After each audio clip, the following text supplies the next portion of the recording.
Hello, you're watching the Binge List, in which I help you with your streaming choices. There are over 40 streaming platforms in the country now, so a few minutes with me will save you a lot of time later.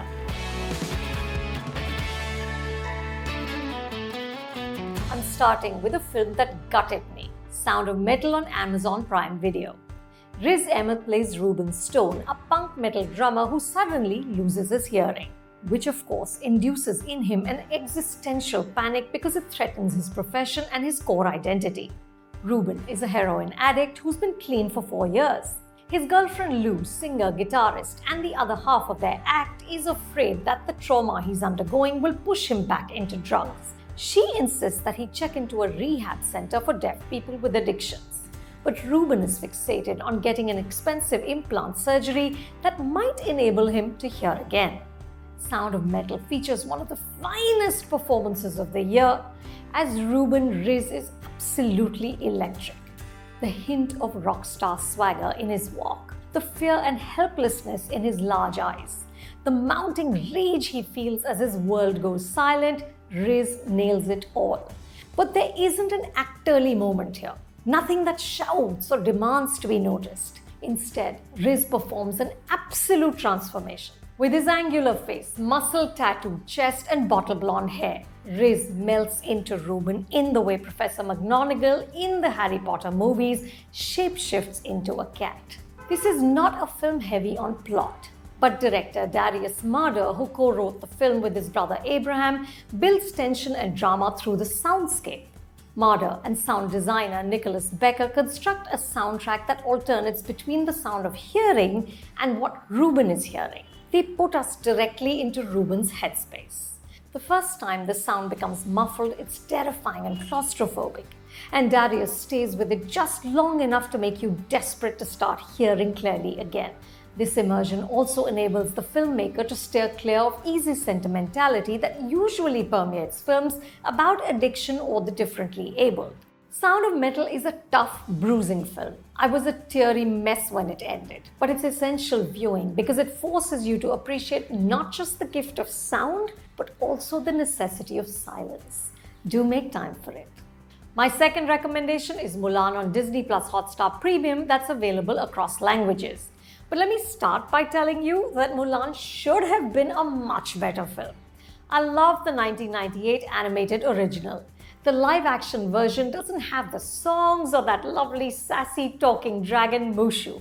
The beats are predictable and it's decidedly odd to see Chinese people speaking with American accents. But I'm a sucker for father-daughter stories. I wept copiously in Gunjan Saxena, the Kargil girl, and I'm a sucker for the iconic Chinese actor Gong Li. I'll watch anything with her in it. Here she plays Jian Jing, a witch, or so she's been labeled by people who are afraid of her power.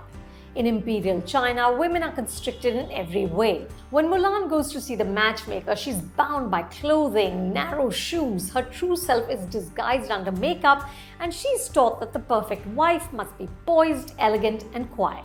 Jian Jing and Mulan refuse to live within these narrow limits. Both rebel, but Jian Jing chooses the dark side.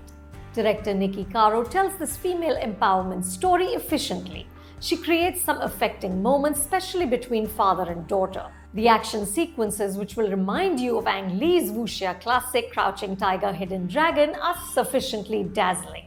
And the lead actor, Ife Liu, is quite lovely. But it's a mystery to me that 4 writers, Rick Jaffa, Amanda Silver, Elizabeth Martin, and Lauren Hynek, couldn't find a way to inject more whimsy and joy into this ancient Chinese ballad. Still, Mulan is a tale that should be heard, especially by little girls. The emphasis on marriage and being a good wife makes it feel like it was plucked from India. I think we can't get enough of stories that reiterate that there's so much more to being a woman. Check it out on Disney Plus Hotstar Premium. My next recommendation is a Tamil film I love, 96, which is available with subtitles on Sun Next. The Bachpan Ka Pyar has long been a beloved Indian film trope. You know those films in which a boy and a girl meet as kids and somehow that love endures into adulthood. I've always found it silly and impossible. But 96 takes this worn-out tradition and makes it believable and aching. Vijay Sethupathi and Trisha Krishnan play high school sweethearts named Ram and Janu. They live in Thanjavur, where this means sharing meals, playful glances, bike rides, and banter. They don't make any declarations of love, but there's this understanding that the bond between them is special. But after the summer holidays are over, Ram doesn't return to school. They meet 22 years later at a high school reunion. He is now a travel photographer and she's moved to Singapore. They spend a night together trying to process what exactly transpired between them. Writer-director C. Prem Kumar tells their story with such tenderness that you're wholly invested. You desperately want Ram and Janu to be together, but is it too late now? In places, the script resorts to cliches like both of them getting wet in the rain and the electricity going out, but mostly 96 stays on track. The stellar acting, especially by Sethupathi, keeps the film from getting trite or moony. And the soundtrack by Govind Vasantha adds to the bittersweet flavor of the film. For some time at least, 96 will make you believe in a love so pure and so encompassing that it doesn't matter whether it ends in marriage or consummation, just experiencing it is enough.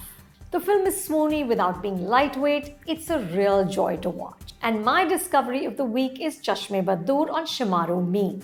You might know the story of three friends pursuing the same girl from David Dhawan's 2013 remake. That film was Taapsee Pannu's Hindi film debut. But can I request that you find the 1981 original directed by Sai Paranjape and starring Deepthi Nawal, Farooq Sheikh, Rakesh Bedi, Ravi Baswani and a sparkling Saeed Jafri.